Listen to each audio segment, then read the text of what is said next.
Welcome to Canada's most irreverent talk show. This is the Andrew Lawton Show, brought to you by True North. Hello and welcome to you all. This is another edition of Canada's most irreverent talk show here on True North. I'm so sorry we were almost starting a few minutes late. You see, I was a bit delayed. You wouldn't believe it. A bunch of these police and dogs just got on my plane on the way here, and they accused me of all sorts of horrific things. They suggested I might have had cocaine on board, but no, nothing like that happened. In fact, I've never heard of anything like that happening anywhere in the news as of late. I am kidding, of course. The people in the live, I wasn't even going to mention this story, but people in the live chat apparently are demanding like Trudeau detained in India because of cocaine stories, and I am a firm believer in giving the people what they want. Let me just say, there is zero evidence so far to support this claim that was made on Indian TV by some former Indian diplomat that Justin Trudeau's plane didn't have mechanical failures. It was that police from India boarded and found cocaine or something like that. I saw this thing like swirling around on Twitter a few days ago and didn't really pay much heed to it. I looked into it and couldn't find anything to substantiate it. And then the Toronto Sun picked it up, not saying authoritatively that it happened, but just saying that India had accused it of happening, or some people in India. And I have heard from one reporter that was on the trip, who I know and trust, that no one boarded the plane at all. And you know, journalists were on the plane, so I feel like it would probably have gotten out, even with how sycophantish some of them are, if like drug sniffing dogs had gotten aboard and whatnot. But it's a fun story. Alas, it appears to be at this point fiction, so don't get too excited. Justin, here's the thing about Justin Trudeau. He wins when the fake news stories circulate, because he gives enough real news stories to justify criticizing him. You don't need the fake news stories, but when there are these faker stories that go around, it allows them to kind of hide behind it and say, oh, well, it's all just fake news and misinformation and all that. And that is not what we try to do on this show. In fact, we try to do the opposite.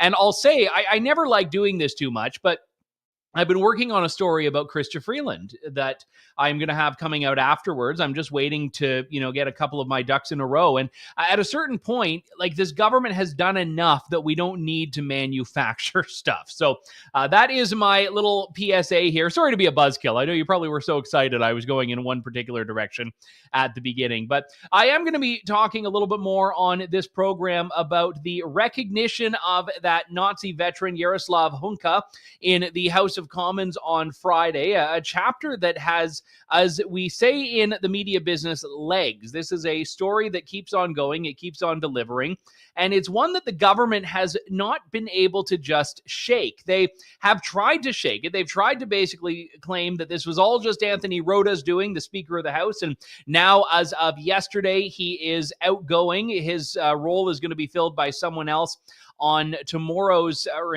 sitting in the House of Commons. But I'll play a little bit from his resignation announcement for you. This is above any of us. Therefore, I must step down as your Speaker. I reiterate my profound regret for my error in recognizing an individual in the House during the joint address to Parliament of President Zelensky. That public recognition has caused pain to individuals and communities, including the Jewish community in Canada and around the world, in addition to survivors of Nazi atrocities in Poland, among other nations. I accept full responsibility for my actions. My resignation is effective at the end of the sitting day tomorrow, Wednesday, September 27th, to allow preparations for the election of a new Speaker. Until that time, the Deputy Speakers will chair the House proceedings. Thank you. Merci.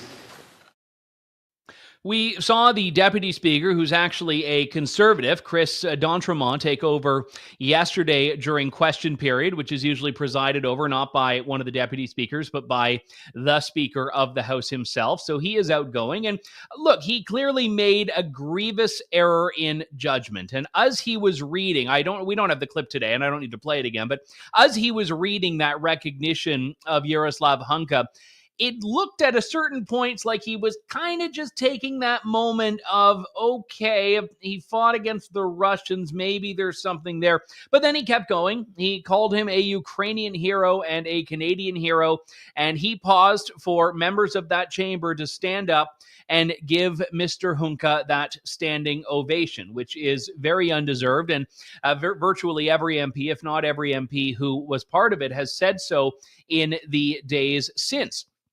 This happened 5 days ago.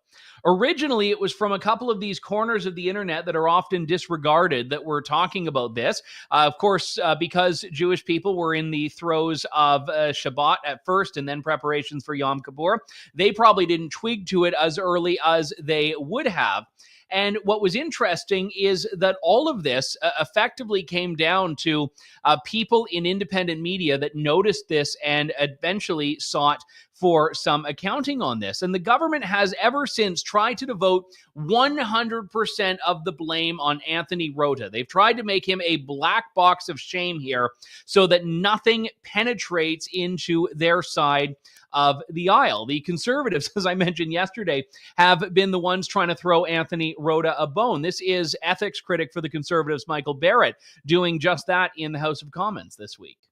Time and time again, this Prime Minister and his Liberal House leader say, I had no idea, it didn't involve me. Time and time again, this Liberal Prime Minister fails in his duties to Canadians and has someone else take the fall. This week, it looks like he's going to come to you, Speaker, and ask you to leave and to take the garbage out with you on the way out. Is that really what this government wants to show to Canadians? The Honourable Government House Leader.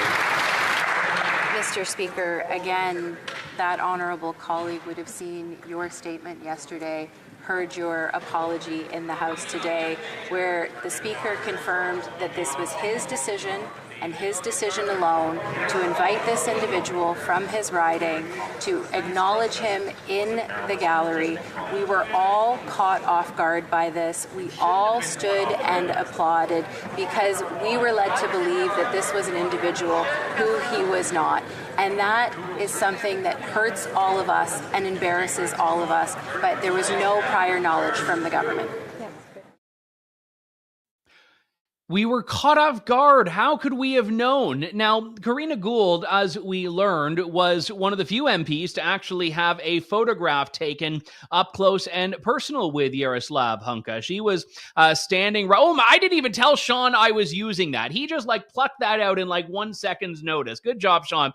There she is with her hand clasping Mr. Hunka's hand, smiling with Anthony Rota, smiling with, I believe, Yaroslav's son, who we're told initiated this exchange with Anthony Rota that got that man invited in the first place. So Karina Gould has actually had more interaction with this guy than anyone else in the House of Commons so far as we know. So for her to say, what were they talking about? Seriously, did she just walk by in the hall, pose for the photo, and leave without speaking to him? Did she stop and ask him about his service? Did she say, oh, wow, he served? When, how did he fight against the Russians? When did he fight against the Russians? Anything prior to 1945 should have made even the biggest failure in the high school history class realize, okay, but the Russians in World War II, they were on and I'm not saying Karina Gould was a failure in history. She is a very smart and intelligent woman, which is why it's all the more shameful that she, like others, is saying, well, how could we have known? And she has decided to blame. People have pointed to conservatives and said, well, they were up there cheering too. Absolutely. Because at that point, I don't blame individual members of parliament, individual MPs for clapping when they're being introduced to this guy. He didn't say during World War II in his remarks that I can recall.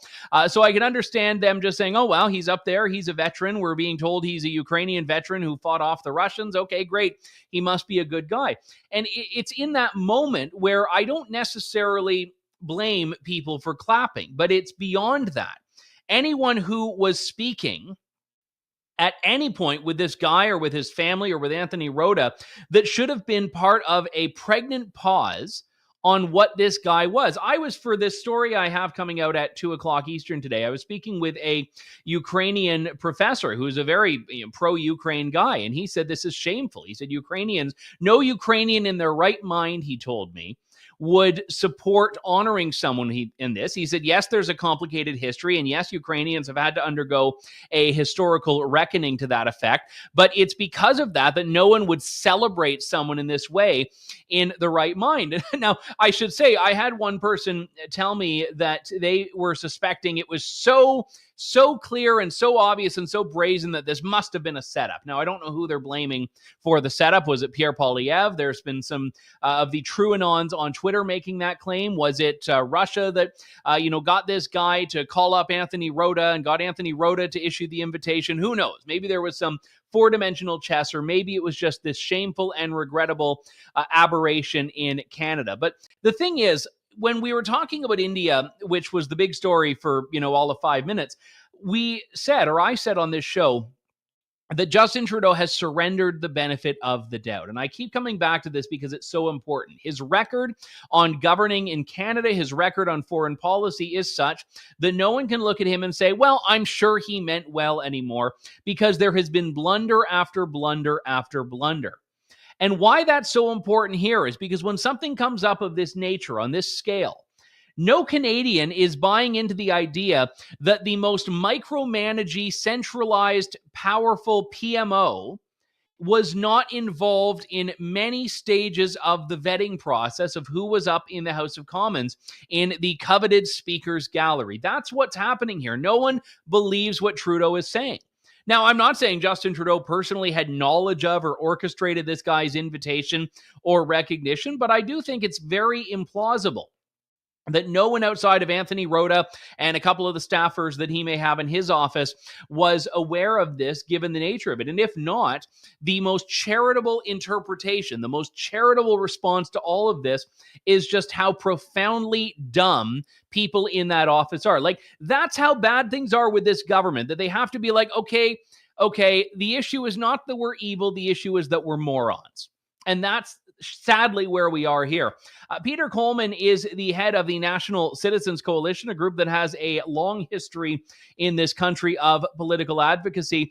He said in a missive that went out today that there is really at its core here another example of the virtue signaling we've come to know and expect from this government. Peter joins me now. It's good to talk to you again, sir. Thanks for coming on. Thanks for having me on, Andrew. Let's talk about that for a moment. I mean, virtue signaling has been, I'd say, the most consistent thing resembling ideology that this government has been bound by. And you're saying this is really the consequence of that on full display here yet again. Everything they seem to do is virtual signaling. The government's incapable of apologizing. They make mistakes, as you said. The PMO's office had to know what was going on with this. I mean, that's, as you said, it's a very tightly controlled group. So he doesn't get the benefit of doubt. Your comment's so true, Andrew. I mean, there's been scandal after scandal after scandal. The country's becoming an international embarrassment, and Trudeau just doesn't get it, and he doesn't care. And I don't think Andrew is incapable of apologizing. I don't think it's in his blood. Yeah, and I was wondering if you could extrapolate on that, or elaborate on that rather a little bit more, because that's, I'd say, been one of the very recurring themes in this government is the level of shamelessness when they have been caught in one of the myriad scandals, going back to, vacationing with the Aga Khan, which seems just quaint by today's standards of scandal, and even SNC Lavalin and getting caught in blackface. Like, somehow it becomes a learning opportunity and a growth opportunity for everyone but Trudeau. But that's just it. I mean, the quality people like Philippot and Raybould and Morneau and all the people that have to leave that party because of mistakes that Trudeau makes, he's incapable of taking blame. He's just shameless. I mean, the thing that strikes me with Trudeau is he's too cute by half. He thinks he's the smartest person in the room. And I would say a lot of times he's far from that, to be charitable. And every scandal that's gone on, it's a learning issue for Canadians. Like the same thing with Rota having to retire Speaker of the House. It has nothing to do with Canadians other than we're being embarrassed and shamed. It's all to do with Trudeau making a mistake of a massive scale. As you said, it's on the heels of the debacle in India. Everything he does is through such a narrow prism of things that he thinks are important to the country. And the country deserves better. This isn't the way country should be run. He should care what Canadians feel as far as our values, and he could care less. Well, at one point, and I'm going far afield here, so feel free to rein me back in if you need to, Peter, but this Sure. is a government that has often not focused too much effort on the idea of promoting any sort of nationalism or nationality for Canadians. The idea of citizenship, which used to be a very core concept in Canada, certainly under conservative governments, is no longer regarded as such by this government. And it's odd how that sort of creeps up in weird ways. So this, Nazi veteran was being introduced as a Canadian hero. Well, we have statues being torn down of what I would call bona fide Canadian heroes all across this country. Yeah, it's just amazing. You look through the prism of all these things and you wonder what's going on in Trudeau's head. I mean, the party can't like what's going on because it goes from scandal to scandal to scandal. But the country deserves better. We deserve common sense. We deserve free speech. We deserve free enterprise to thrive. We deserve to sell resources to the world. And all Trudeau cares about in his narrow prism is gender equality and climate change. And those two issues, while they're important, are not the top issues for most Canadians who are trying to get by. And they're getting screwed by carbon taxes and things that make no sense and are driving up food prices. But he's incapable, Andrew, of doing anything about it because he believes in his views. Nobody in the party is strong enough to stand up to the guy and say, look, you're on the wrong track. They're all afraid of getting reelected.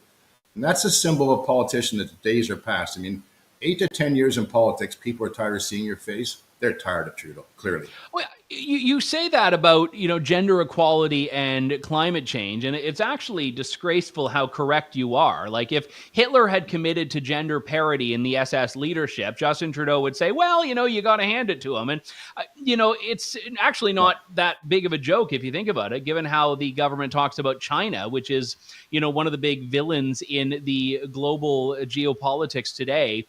But they say, oh, well, they're partners in climate at least. Yeah, but they're not. China's not doing it. But if we want to solve, like we're 1.5% of the world's greenhouse gases. If we want to solve that problem, we'd ship natural gas to China. We're never going to go to zero. I mean, it's a mug's game to think we're going to do that. And until China and India get on board, we can't get there. And if we want our country to thrive, oil and gas has to thrive too, because it creates a lot of high-paying jobs, pays a lot of taxes. And this 2030 nonsense as far as being net zero is absolute nonsense. Anybody with a brain knows that's not possible. Yes, we should do our piece to try and reduce our emissions, and we are probably the cleanest developer of natural resources in the world. Why don't we start doing what's right as far as climate change instead of gerrymandering just nonsensical agreements and deadlines that just don't make any sense and will not work? One of your predecessors at the National Citizens Coalition is a man that some people may know by the name of Stephen Harper, who did a great deal of work in the NCC role and then eventually in government in Canada. And there were obviously negative news stories about Stephen Harper. No government is immune from scandal. No governments were ever able to get through without some criticism. I mean, Stephen Harper had the Mike Duffy scandal as being a notable one, which I thought was blown way out of proportion, but that's a story for another day.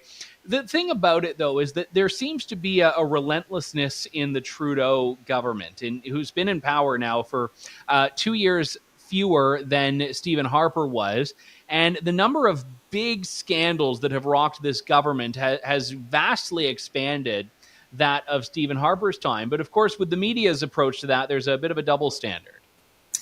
Well, it's true. I mean, I was talking with Stephen Harper in the summer, and I said, where do you think we are on the international stage? He said, the worst thing is our allies don't respect us anymore. And there's problems with that too. And the only good thing is there's groups like True North that actually do hold the feet to the fire politicians, because the mainstream media has been bought and paid for by Trudeau for so long. They seem unable to deal with the real issues and know the real problems are. But fortunately, the crack seems to be showing a bit, Andrew, where even the mainstream media can't cover for this guy anymore. And I hope that continues. But you look at Harper's record and compare it to Trudeau's. People could dislike Harper for all kinds of reasons, I guess. I was never one of them. But his record is clear. Responsible, accountable. He took care of the Canadian people. He cared about them. Trudeau doesn't give a damn about Canada. These days, I think he hates the country, the way he treats us. Let's go back to basics here. You're a grassroots organization, the National Citizens Coalition here. Do you think stories like this actually make a difference on the ground? Because there is a bubble mentality in a lot of news where you get a story that to people that, like you and I, that are freaks who just, spend our lives immersed in politics, they matter to us, but, they're not a thing that's discussed around the kitchen table. I know this story is being discussed around the tables of a lot of Jewish families in Canada. So I can say first and foremost that it's got legs there. But do you think this is the type of thing that actually matters to real Canadians beyond the Jewish community? Yeah, I think it does, because people are offended by one of their most holiest of holidays. This thing pops up, and just an incredible embarrassment to their community and what happened to their people in World War II and other times. And I do think it does, because if I was a Liberal MP right now, Andrew, that won my riding by 5% last time, I'd be looking for a new job. The media tried to vilify Poilievre for the longest time, and he's got some growing to do too. But I like the way he's headed. He's talking about common sense issues that people care about. And I do think that people are saying, he's been around for 8 years. I can't really count on what he's going to do going forward. But I do know his past means he's not going to do much proper for Canada going forward. So I'm prepared to look at the alternatives. And I think Poilievre's doing a good job of that with his platform and what he's saying.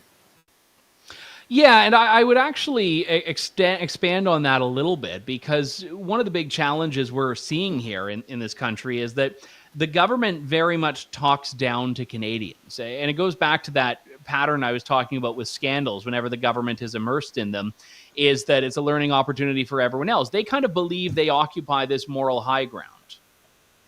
Well, it's astounding. I mean, you saw these rallies in the past week with the Muslim groups being supported by Mennonites and marching to say we want to protect our children and save our children. And that group was vilified as a far right-wing group. Well, I wouldn't think that's the case whatsoever. And it's just everything he does, you're right, if he doesn't agree with you, is sort of turned back in their face and vilified. But he is incapable as a leader of listening to what people's points of view are that don't agree with him. And it's very clear that's the case now. And there's nobody in the party that's capable, it seems, of saying, Justin, this needs to stop. It just goes on and on and on. And Canada deserves better.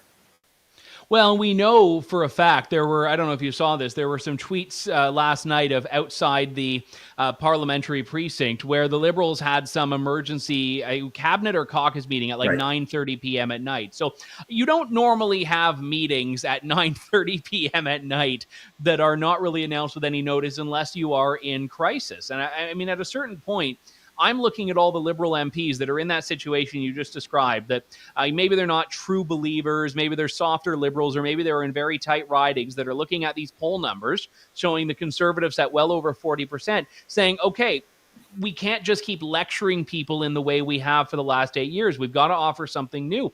And, to be honest, I'm actually amazed it's taken so long for the Liberal caucus to grow a little bit of a spine and start asking some questions of its leadership right now. Yeah, well, we've got tens of thousands of members across the country, and you hear all the time as far as when are we getting back to normal basic values. But what strikes me, Andrew, as an issue is like when John Chrétien was prime minister, like we're a fiscally conservative organization that believes in free speech and a strong military and responsible spending. Well, Chrétien had guys like Manley and Martin and McKenna that were capable people. So even a conservative person like me would say they're doing a decent job, because at the end of the day, as a Canadian, you want the country to succeed. Whether the guy in power is who you support or not, there's just no sense there's anybody around them that can do what's right on issues or values or international relationships. And I don't know where it ends for Trudeau, but it's not going to end up well, that's for sure, because the election's 2 years away. I'm shocked that Singh is still propping him up. But as it goes on and on and on, gets further, I don't see how Trudeau can get out of this. It's just who he is. Yeah, I mean, Jagmeet Singh found his spine when he was standing up to give that ovation on Friday, but he hasn't found a spine at any other point in the last 2 years of Canadian politics. Peter Coleman is with us from the National Citizens Coalition. Good to talk to you, Peter. Thanks for coming on today. Thank you, Andrew. Take care of yourself. All right. Thank you, sir. Yourself as well. We've had a few questions in the comments. One of them in particular I found interesting, and I've seen this asked a lot in various forms. Roger says deportation from Canada of every Nazi and their family members should be considered as a corrective action of this disgraceful event enabled by the current leading minister's actions. Your thoughts? It's a complicated question, and I don't consider myself an expert in every aspect of this. I've certainly become more familiar with it in the last 5 days as I've looked into this, but I do know that there has been a difference in the way that certainly German soldiers have been treated, who are generally not regarded as Nazis or criminals, versus members of the SS, who do not have the ability to hide behind, I was just a frontline soldier, nothing to do with the Holocaust, nothing to do with war crimes. And the challenge here is that the Ukrainian unit in question, the 1st Galician Division, has been treated a little bit differently. There was a report in 1986, which was done by the Deschênes Commission, as it was called, that looked into this and found they couldn't just en masse call anyone who was a part of this a war criminal. Now, there were 2 parts to this report. One of them was public, and people can see it now, and it's where the commissioner made the finding that this division was not itself complicit in war crimes that you could say applied to everyone, or was not a criminal organization. And the other side of it, part 2, actually had a very detailed accounting of every identified Nazi in Canada. This has, to this day, in the last 37 years, never been published. Jewish groups have called for it to be published, but it has not happened. Chrystia Freeland was actually asked about this, whether it was time to reopen the report. I've been able to reopen a report by the Deschênes Commission so that Canadians can know how many veterans who fought with the Nazis are here in our country. Will the government do so, and what is your response to that?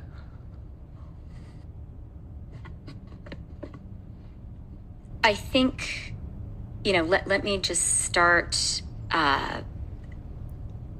by reiterating, and I don't think it can be said too many times,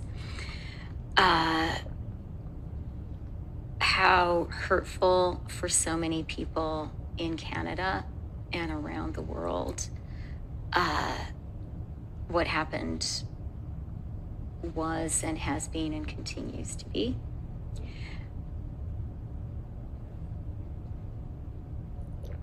As MPs, in our capacity as MPs, it's important for appropriate next steps in the House to be taken, and I think that is our immediate focus. And as a government, we're going to be very thoughtful about any further steps that need to be taken. I'm sorry, I don't recall anything resembling an answer coming out in that. It was, reiterating the deep regret and sympathy and embarrassment and all of that, and then saying that we're going to be very careful about those next steps. We had actually tried to get someone from B'nai B'rith on the show today. I think we're going to move on with that tomorrow. We weren't able to make the scheduling worked out because they've been calling for this. And Michael Barrett, from whom I played that clip earlier in the show, had introduced a motion in committee in April calling for the release of the second part of that report. And that motion never ended up getting voted on, so far as I'm able to tell. And I'm not sure if that was because it was blocked by the government or there was some other procedural reason why. I haven't been able to get a satisfactory answer. I emailed Michael Barrett. He never responded to me. So I don't know. Maybe I'm on the naughty list, or maybe it's just a busy week in Ottawa. I'm kidding. Don't worry. But nevertheless, we will follow the story, and I suspect we'll have a bit more on this tomorrow. So I would encourage you to stay tuned on that. I wanted to turn to local politics. I mean, all politics that matters is local in some form.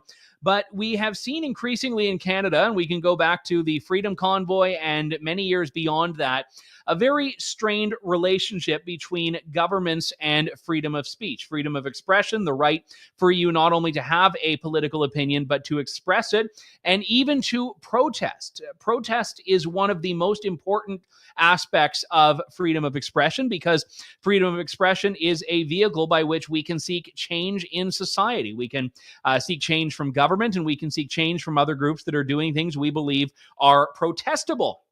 But some people don't like that.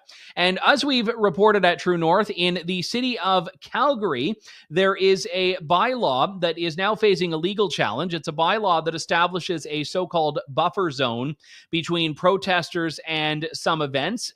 Let's be real, it's not in the bylaw, but this came about as a direct response to protests of drag story times. And it's a bylaw that restricts your ability to protest any event that effectively the government, the municipal government, deems to be protected. It's not allowing you to protest with, if they believe you are engaging in, quote, hateful messaging. We fast forward to another story out of Waterloo, Ontario, where there's a proposal, not yet a bylaw, but a proposal to ban communication that makes people, quote, feel harassed, unquote. That's literally from the text of the report, quote, that makes them feel harassed. There's a great story up at True North from my colleague Cosmin Georgia that I would encourage you to take a look at. But to go back to the Calgary bylaw, it's being challenged by the Canadian Constitution Foundation. Joanna Baron joins me now, the executive director over there, and also one of the co-authors of a great new book about the COVID era policy, which I will certainly have her and her co-author, Christine Van Gyn, on to talk about. But all that aside, it's good to talk to you, Joanna. Thanks for coming on. Great to be here with you, Andrew. So let's talk about the the subtext of this bylaw here, because they're not just going after protest in general. You know, from the context and the wording, they're going after a very particular type of protest, and they're really targeting it to a very particular type of viewpoint, I would say. Well, yes, although it's not as narrow as you would think. You're certainly correct that this came out as a response to protests around Drag Queen Story Hour. However, the text of the bylaw says bans protests on issues relating to gender, national identity, a whole category that could apply to many things. So my colleague Christine pointed out that if you wanted to have a protest about against female genital mutilation, since that is understood to be a cultural and religious practice, that would be caught under the bylaw. And so it's actually a sort of wide swath of categories. Even, protesting against climate change would be caught by the bylaw. And so it's a whole category of things. But as you say, the important part to remember is that this is sort of demarcating different types of protests that Calgary City Council are saying are permissible and not permissible, whereas the Supreme Court of Canada has been very clear that the guarantee of freedom of expression is content neutral. The state doesn't get to say what I can demonstrate and protest about. Well, and on that note, I would also point out here that political speech is the most protected, basically. It's deemed the most important. It's, free speech isn't just your right to say, I prefer milk to cream in my coffee or something like that. And that's where, the things that need the most protection are the things that are the most prone to being censored or to be reined in. Yeah, absolutely. And moreover, where there's, as you mentioned, there's buffer zones that are identified in this bylaw, which tend to be, areas of 500 meters close to recreation centers and libraries. And first of all, it's hard if you know downtown Calgary, there isn't many areas where you wouldn't find a library or rec center somewhere within 500 meters. And those are the places where civil society tends to gather. So it's a terribly draconian a bylaw. I would also note that it carries a penalty of up to $10,000 or a term of imprisonment. So actually one of the arguments that the Canadian Constitution Foundation that we're making is that this is in substance a criminal law, which city councils is a matter of federal jurisdiction. So city council is actually outside of their jurisdiction, not to mention acting unconstitutionally on freedom of expression grounds. One of the challenges that comes up here is that when there is as broadly as it's put, as you shared, Joanna, this bylaw in place, it effectively leaves everything up to discretion, which means it's up to bylaw enforcement to decide on a case-by-case basis whether they want to. And it's very East Germany in the sense that they have a law that basically lets them go after anyone and everyone. And we're just to expect that, well, they'll pick and choose and they'll really only go after the people who deserve it. Who is it that gets the authority to decide when to apply this? Yeah, completely. The discretion will be left to the police, and it will be them that decides whether to go ahead and lay charges. And we can assume that certain politically correct demonstrations that Calgary City Council perhaps agrees with, because this is a very clear signal. And we do know from the debates at City Council that indeed they brought this about in response to concerns of protests about Drag Queen Story Hour. Whereas, just to be clear, this is not about us taking a position for or against Drag Queen Story Hour. I would also add that if you were to protest Drag Queen Story Hour and you wanted to run a counter protest in favor of Drag Queen Story Hour, guess what? That's also relating to gender and sexuality. So that also would be prohibited by the bylaw. Now, whether you would be charged We don't know. I'll say, I know you have a big audience, but I'll say that within the team of the CCF, we talked about maybe if we go out to Calgary and do our own protest against, for example, female genital mutilation, let's see if we get arrested. But we elected not to, and we elected to just seek public interest standing to challenge this bylaw as a public interest litigant. Well, let me ask you about that legal challenge. I mean, do you need to wait for someone to be, in your view, unfairly prosecuted or charged under this, or can you it's not a legal term, but can you challenge it on spec? Say, irrespective of how and when this is used, it's bad on its face and needs to go. So we can say, as a public interest charity, and we are a legal charity that has a long track record of fighting for the enforcement of constitutional rights in court, that no, that harm has existed, has happened since this became law. And so we're challenging it on the basis of you should be able to look at this law facially, see that it is not content neutral, that it singles out different types of peaceful, constitutionally protected expression, as well as the guarantee for freedom of assembly, and you should be able to determine that that is contrary to the Constitution.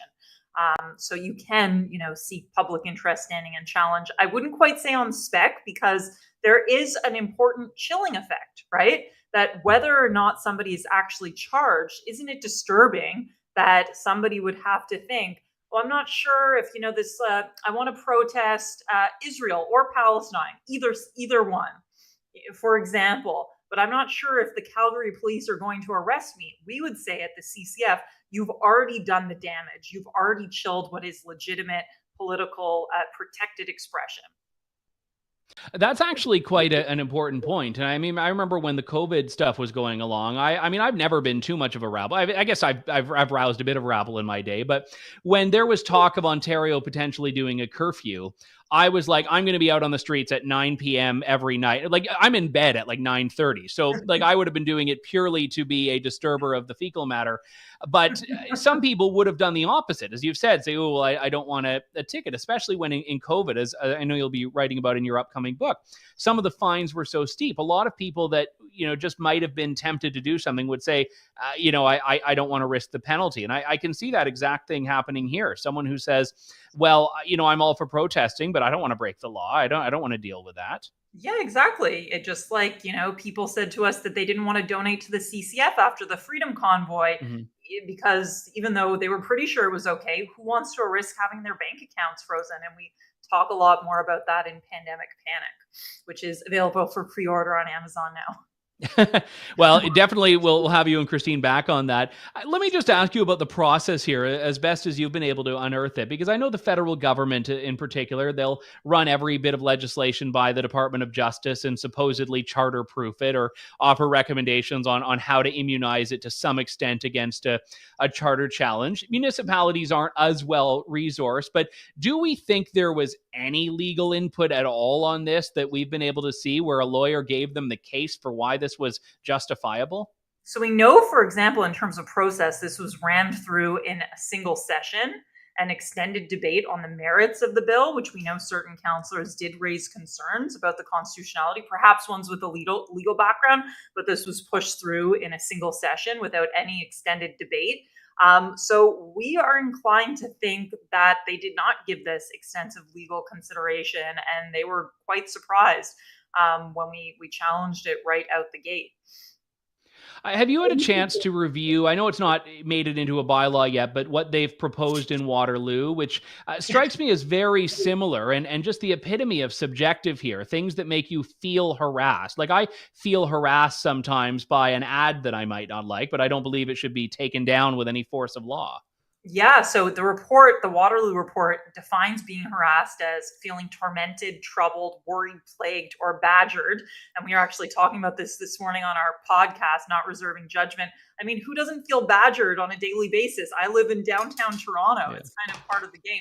That doesn't. Well, I feel badgered by charity fundraisers sometimes that you run into in downtown Toronto, but they have a right to be there. Well, exactly. So I would say this bylaw is quite bad, but it's actually not as bad. Calgary actually has an identical version on street harassment, very similar language, but it actually applies everywhere in Calgary, from the sidewalks to the restaurants. So it's actually even worse. And we've focused on the protest bylaw, but we certainly are studying this. And just to be clear, in a recent case, early 2022 case, the Supreme Court of Canada has said that there is no right not to be offended. This is the Mike Ward case where there was the Quebec comedian making these edgy jokes.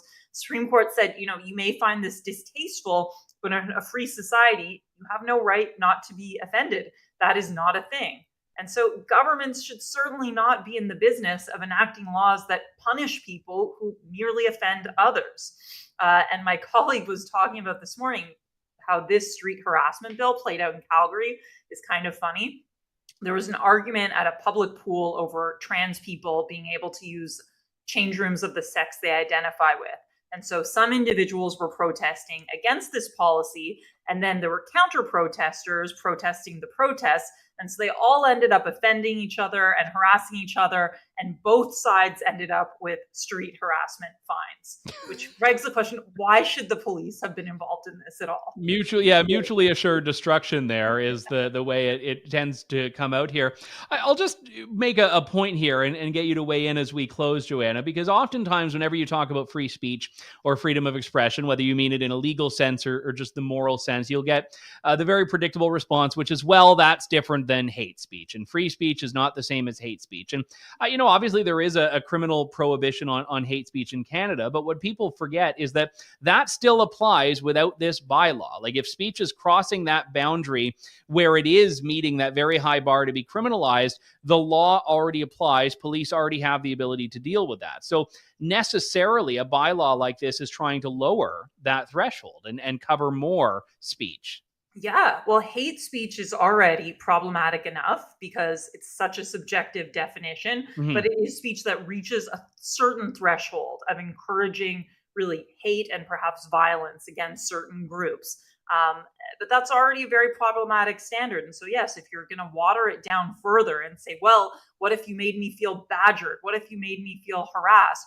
You're just like bringing in more and more barriers to free expression, which I totally agree with what you said at the outset. This is how free expression is how we work things out in a free society. If we can't work things out through conversation, we have to work things out through fists. And that doesn't seem like a particularly acceptable solution.